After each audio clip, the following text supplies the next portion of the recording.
भाई सबसे बड़ा वादा तो यही है ना कि हर परिवार में सरकारी नौकरी।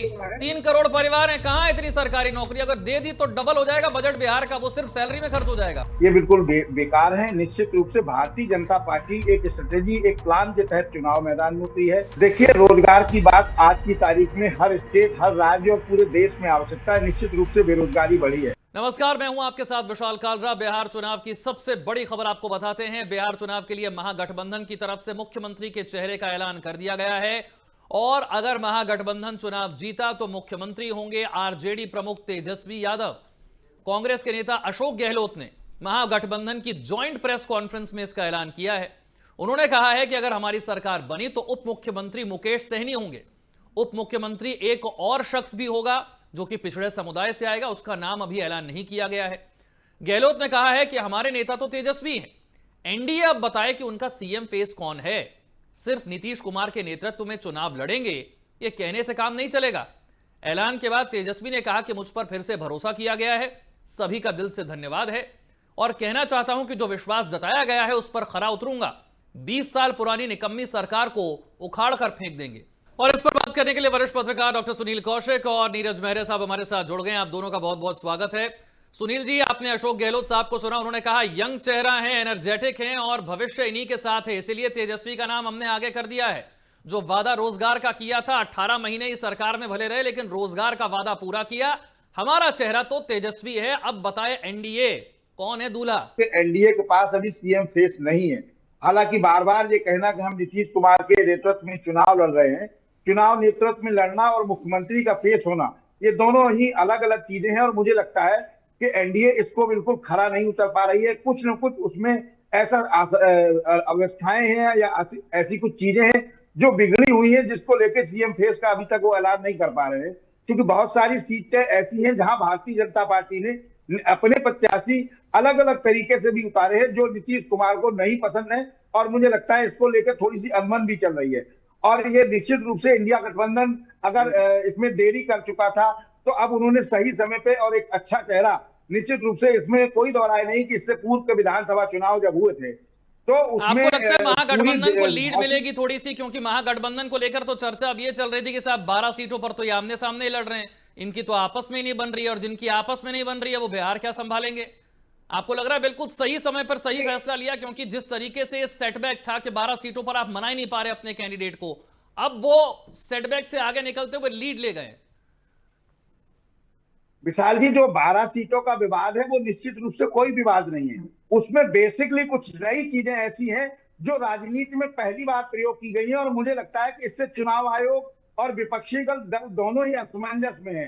क्योंकि कांग्रेस ने और इंडिया गठबंधन ने जिस तरह से जो प्रत्याशी उतारे हैं वो एक सोची समझी चाल और रणनीति है।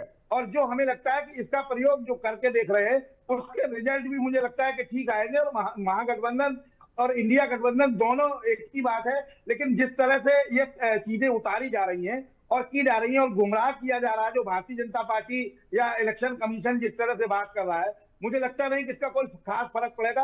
लेकिन नीरज मेरे साहब, आप मुझे बताइए, एक तरफ नीतीश का अनुभव, हालांकि उनकी उम्र जरूर हो गई है, लेकिन उनका अनुभव वर्सेस तेजस्वी, यंग एनर्जेटिक लीडर, कैसे चुनेगी बिहार की जनता? अनुभव को देगी तवज्जो या फिर यंग और एनर्जेटिक चेहरा जो रोजगार की बात करता है?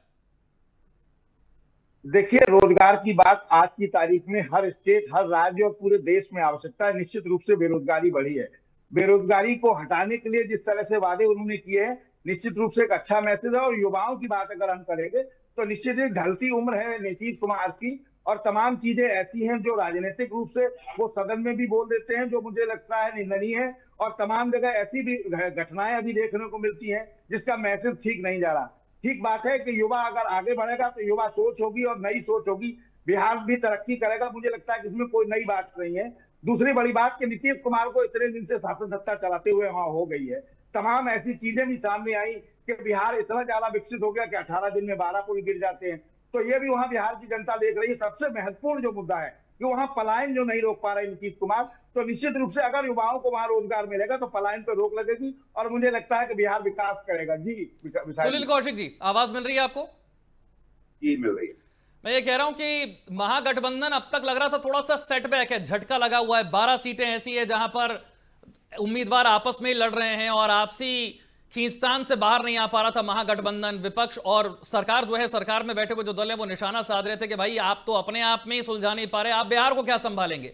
आपको लग रहा है वहां से आगे निकलते हुए एक लीड लेने का काम उन्होंने किया कि लीजिए ये हमारा सीएम फेस ही नहीं, आप डिप्टी सीएम का भी फेस ले लीजिए, अब आप बताइए आपका दूल्हा कौन है। कितना असर पड़ता है जनता पर? देखिए, इस प्रेस कॉन्फ्रेंस की अध्यक्षता अशोक गहलोत जी ने की। अशोक गहलोत वहां पहुंचते हैं और समन्वय बिठाने का काम पिछले 2 दिन से वो कर रहे थे, लेकिन क्या उन्होंने कांग्रेस के बारे में जाना? बिहार प्रदेश की कार्य समिति का गठन 2017 से नहीं हुआ।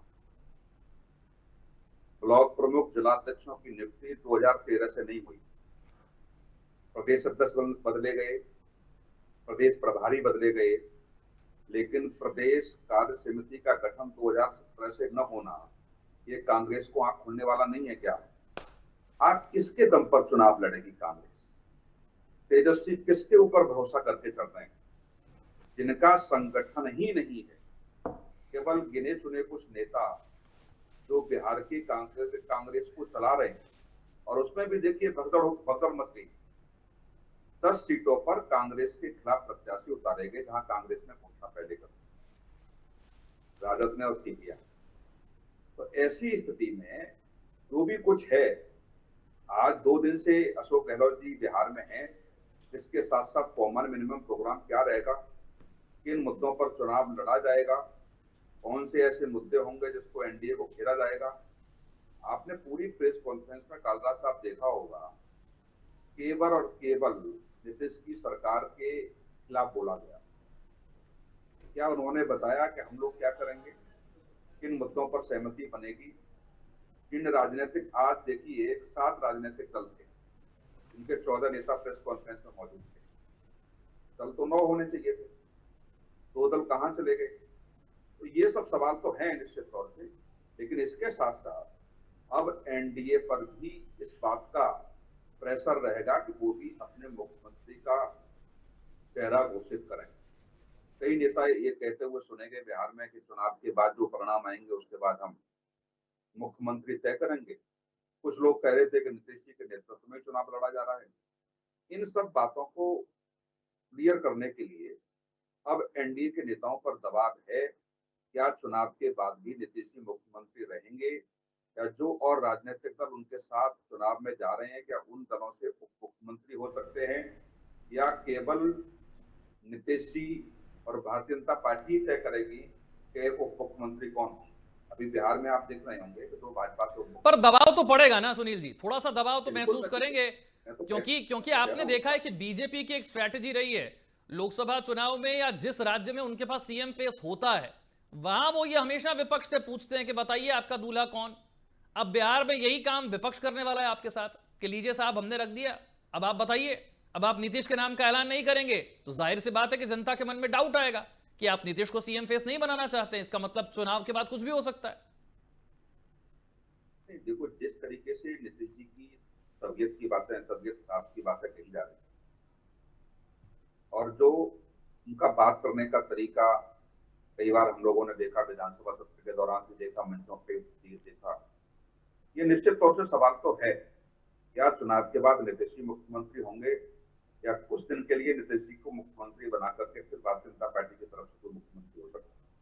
अभी क्लियर तो करना पड़ेगा भारतीय जनता पार्टी को, नीतीश जी की पार्टी को। मैं फिर से एक बार कनेक्ट करने की आपको सुनील जी कोशिश करता हूं, आपका ऑडियो बहुत ज्यादा क्लियर नहीं आ पा रहा मेरे पास। नीरज जी, ये दबाव तो डाल दिया ना, लेकिन दबाव तो आपने डाल ही दिया, और नीतीश जी के चेहरे को लेकर अगर आप क्लियर नहीं हैं तो वो डाउट जो है वो जनता के बीच में भी जाएगा, क्योंकि आप उनकी हालत देख ही रहे हैं, उनकी सेहत भी देख रहे हैं, और मंच पर वो जो कुछ करते हैं वो भी देख रहे हैं। जनता सवाल तो पूछ ही रही है, और अब ज्यादा पूछेगी कि देखिए वहां पर तो एक यंग लीडर है, आपके पास कौन है? निश्चित रूप से विशाल जी, नीतीश कुमार की जो तबीयत को लेकर या तमाम चीजें जो अफवाहें चल रही हैं, ये बिल्कुल बेकार है। निश्चित रूप से भारतीय जनता पार्टी एक स्ट्रेटेजी, एक प्लान के तहत चुनाव मैदान में उतरी है। नीतीश कुमार नाराज न हो, इसलिए उनके नेतृत्व में चुनाव लड़ने की तैयारी है, और चुनाव लड़ भी रहे हैं। दूसरी बड़ी बात, अगर भारतीय जनता पार्टी का जो टारगेट है, जो उद्देश्य है, वो मात्र यह है कि वो नीतीश कुमार के नाम पर चुनाव लड़ेगी, और भारतीय जनता पार्टी अगर वहां सत्ता पाती है तो निश्चित रूप से भारतीय जनता पार्टी का मुख्यमंत्री होगा। नीतीश कुमार की पार्टी से डिप्टी सीएम तो बना सकते हैं वो, लेकिन मुख्यमंत्री इस बार भारतीय जनता पार्टी इस प्लान से उतरी है कि अगर सत्ता आती है तो निश्चित रूप से भारतीय जनता पार्टी का मुख्यमंत्री होगा। अब ये कहना कि नीतीश कुमार के नेतृत्व में चुनाव लड़े, निश्चित इसीलिए सीएम फेस नहीं लाया जा रहा।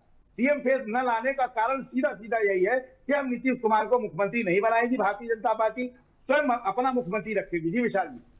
लेकिन तेजस्वी में ऐसा क्या खास है कि जनता भरोसा करे? हमने देखा कि 5 साल पहले उनमें जनता का विश्वास बहुत जबरदस्त था, लेकिन जैसे जैसे समय बीतता जाता है, आप जितना ज्यादा लंबा समय विपक्ष में बिताते हैं, आपको फिर से जनता के बीच में जाकर यह कह पाना कि अब मैं सीएम बनूंगा और मैं ये करूंगा, मैं वो बड़ा मुश्किल काम होता है। आपके पक्ष में एक लहर है, आपके पक्ष में एक माहौल जब बनता है, वो बार बार वैसा ही माहौल बने जरूरी नहीं होता। नहीं, निश्चित रूप से राजनीति में ये सब चीजें होती हैं कि कभी आपके साथ माहौल है, जनता है, और कभी नहीं होती है। मुद्दे की बात यह है कि चूंकि जिन मुद्दों को लेकर भारतीय जनता पार्टी उतर रही है, उन मुद्दों से इतर हटके निश्चित रूप से बिहार में पर अब वादे देखिए ना नीरज जी, वो तो कहते हैं हर घर में एक सरकारी नौकरी, तो संभव नहीं है। 3 करोड़ परिवार हैं बिहार में, कहां से इतनी नौकरियां, सरकारी नौकरी हर परिवार में कहां से मिल जाएगी? नहीं, जनता, ये बिल्कुल ठीक बात है आपकी, लेकिन जनता ये भी देख रही है कि आप 2 करोड़ लोगों को हर साल रोजगार दे रहे थे, 200 लोगों का नाम नहीं बता पा रहे। आप देश को जो है 2047 में विकसित गणराज्य बनाने की बात कर रहे हैं, 5 ट्रिलियन इकोनॉमी की बात कर रहे हैं। आपकी स्थिति क्या है कि 80 करोड़ से ज्यादा लोगों को आप राशन दे रहे हैं। तो जनता ये भी देख रही है। मुझे मतलब आप कह रहे हैं दोनों ही तरफ से वादे, दोनों ही तरफ के वादे हवा हवाई हैं, चिंता की कोई बात नहीं है। नहीं, हवा हवाई नहीं है। चुनाव नहीं, आप बताइए ना, 3 करोड़ परिवारों को सरकारी नौकरी कैसे मिल सकती है भाई? ये हवा हवाई ही तो है नीरज जी। 3 करोड़ परिवारों को मिल सकती है क्या सरकारी नौकरी? आज तक नहीं भेज पाए और बराबर लगातार आप 10-15 साल 10 साल से सत्ता में, तमाम चीजें, लेकिन राजनीति में इस तरह की बातें होती हैं। जैसे होती हैं, मतलब पब्लिक भी मान के बैठी है कि चुनाव है तो कुछ भी चलेगा, कुछ भी बोला जाएगा। सुनील जी भाई, सबसे बड़ा वादा तो यही है ना कि हर परिवार में सरकारी नौकरी। 3 करोड़ परिवार हैं, कहां इतनी सरकारी नौकरी? अगर दे दी तो डबल हो जाएगा बजट बिहार का, वो सिर्फ सैलरी में खर्च हो जाएगा, फिर और कुछ काम नहीं होगा। देखो कालरा साहब, मैं पिछले कई वर्षों से निश्चित रूप से इस तरह की सुनील जी से सवाल है, सुनील जी से सवाल है। मैं कालरा साहब कई वर्षों से इसका पक्षधर रहा हूं और कई बार मैंने मंचों से कहा है कि कोई भी राजनीतिक दल चुनाव के दौरान जो अपना घोषणा पत्र जनता के बीच लाता है उसको सरकारी प्रपत्र माना जाएगा, और 5 साल में यदि वो घोषणा पत्र पूरा नहीं कर पाता है तो निश्चित तौर से उस राजनीतिक दल पर 10 साल का या 15 साल का चुनाव लड़ने का बैन लगना चाहिए। जब ये घोषणाओं का जो घोषणाएं करके जो जनता को गुमराह करने का प्रयास जो करते हैं, निश्चित तौर से तब बंद हो पाएंगी। जो भी राजनीतिक दल, आप देखेंगे कई चुनावों में देखा है, जैसे अभी 10,000 रुपए की किस्त दे दी, अब जैसे ही महाराष्ट्र में आपने देखा, वही आपने हरियाणा में देखा। ऐसे समय पर सरकारी योजनाएं आती हैं चुनाव के समय पे, और 4 साल तक आप आंख बंद करके बैठे रहते हैं, तो निश्चित तौर से ऐसी योजनाएं जो घोषणा पत्र में लागू करने का प्रयास करते हैं। जैसे बिहार में आपने कहा, बिल्कुल सही बात है कि एक घर से एक सरकारी नौकरी आप कैसे दे देंगे? 3 करोड़ तो सरकारी नौकरी पूरे मतलब भारत सरकार की भी नहीं है जो आप बिहार की देने की बात कर रहे हैं। तो ऐसा आप जनता को गुमराह करके एक ऐसा उनके हाथ में लोलो को पकड़ाना चाहते हैं जिससे लोगों को लगे कि नहीं हम इनको वोट देंगे, तो ये तो सीधा सीधा खरीदने जैसी स्थिति है। निश्चित तौर से वो आंकड़े, और चुनाव आयोग ने पिछली बार कहा भी, आपने 2024 के चुनाव से पहले कहा भी होगा कि जो भी घोषणाएं कर रहे हैं उन घोषणाओं की भरपाई कहां से होगी, कैसे होगी, इस बात की घोषणा भी राजनीतिक दलों को करनी पड़ेगी। फिर वही स्थिति रह गई, क्या वो राजनीतिक दल ये नहीं बताएंगे कि इनका धन कहां से लेकर के आएंगे, कहां से कटौती करेंगे, कौन सा टैक्स नया लगाएंगे? ऐसा तो है नहीं कि ऊपर से पेड़ हिला देंगे या बादलों से गुहार कर देंगे तो पैसा आ जाएगा। उतना ही टैक्स का पैसा है, या तो नया टैक्स लगेगा नई योजनाओं के लिए, या तो टैक्स नहीं लगा पाएंगे तो कहीं से नई योजनाओं की कटौती आप करेंगे। ऐसी परिस्थिति में ये प्रदेश की जनता, या जिस देश में चुनाव हो रहा है या प्रदेश में चुनाव हो रहा है, ये प्रदेश की जनता को जानने का हक है कि आखिर में जिन योजनाओं की आप चुनाव के दौरान घोषणा कर रहे हैं उसकी भरपाई आप कहां से करेंगे। और जब ये राजनीतिक दलों पर ये भी एक, मुझे लगता है, नियम बना दिया जाना चाहिए भारत सरकार की तरफ से, चुनाव आयोग कह रहा है, लेकिन इस पे एक ऐसा एक्ट बन जाए कि ये भी घोषणा पत्र में बगल में कॉलम एक ऐसा होगा, उसमें ये स्पष्ट राजनीतिक दलों को करना पड़ेगा कि उस पैसे की भरपाई कहां से राजनीतिक दल करेंगे। लेकिन अगर नीतीश और तेजस्वी में ही फैसला करना है तो किस आधार पर होगा? क्योंकि मैंने कहा आपने भी इस बात का जिक्र किया कि उम्र उनके साथ नहीं है, सेहत उनके साथ नहीं है, सार्वजनिक मंचों पर कुछ ऐसी चीजें हो रही हैं जिसे देखकर लोगों के मन में डाउट आता है। एक तरफ यंग लीडर है, एनर्जेटिक है, 18 महीने की सरकार में आया, लेकिन जितने रोजगार के वादे किए, कोशिश की एटलीस्ट पूरे करने की कि चलिए रोजगार की कोशिश हो। जब तुलना ही करनी होगी तो कैसे होगी? जैसा अशोक गहलोत ने भी कहा कि जो यंग है, जिनका फ्यूचर है, जो लंबे समय तक बिहार की सेवा कर सकते हैं, हम उन पर दाव लगा रहे हैं। नहीं देखो, अब 15 साल से ज्यादा तो नीतीश जी को ही हो गए। तो अब क्या नीतीश जी उस समय यंग थे क्या? राजनीतिक अनुभव जब तक नहीं होगा तब तक इसका कोई पैमाना नहीं होता।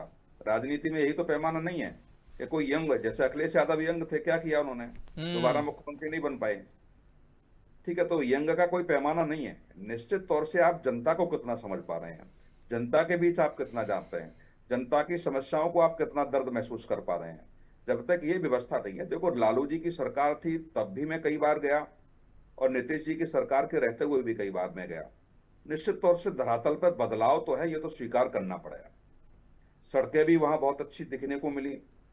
जितनी भी मेट्रो शहर हैं उन शहरों के कायाकल्प मैंने होते हुए देखा है।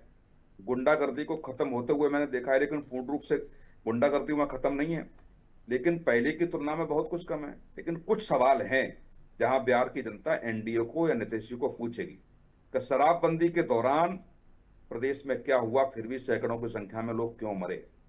आखिर में उस कॉकस को नीतीश सरकार क्यों खत्म नहीं कर पाई? आप रोजगार क्यों बिहार की सरकार नहीं दे पाई? बार बार रोजगार मांगने वाले बच्चों पर लाठीचार्ज बिहार में हुआ है, ये भी चुनाव में मुद्दा होगा। तीसरा सबसे बड़ा मुद्दा यह है कि जब एनडीए की सरकार है वहां भी और यहां भी, तो आपने पलायन क्यों नहीं रोक पाया? वो आंकड़े देने पड़ेंगे कि आखिर में पलायन में गिरावट आई कि नहीं आई। तो इन सब बातों का जवाब तो ऐसा नहीं है कि नीतीश जी को घेरा नहीं जा सकता, काम हुआ है, लेकिन कुछ भी ऐसे मुद्दे हैं जहां काम करना चाहिए था, जिनका इफेक्ट होता, वहां नीतीश जी की सरकार चूक गई है। नीरज जी, कैसे होगा फैसला और अब इसके बाद कितनी लीड लेते हुए नजर आते हैं? और तेजस्वी का रुख, बॉडी लैंग्वेज कितनी बदली हुई नजर आएगी? और कांग्रेस को क्यों पीछे हटना पड़ा? इन सवालों का जवाब भी होना चाहिए। क्यों अशोक गहलोत को आकर यह कहना पड़ा कि हम मानते हैं तेजस्वी को?